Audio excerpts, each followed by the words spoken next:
Saudi আরব football থেকে নাকি বিদায় নিচ্ছে করিম বেনজেমা।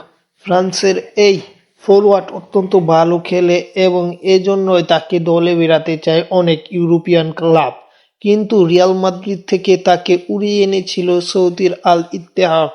আল ইত্তেফাকের জার্সিতে তিনি অত্যন্ত সুন্দর খেললেও বর্তমানে তার দল কোনো চ্যাম্পিয়ন বা রানার আপ কোনোটাই হতে পারছে না আল নাসর এবং আল হেলালের জন্য।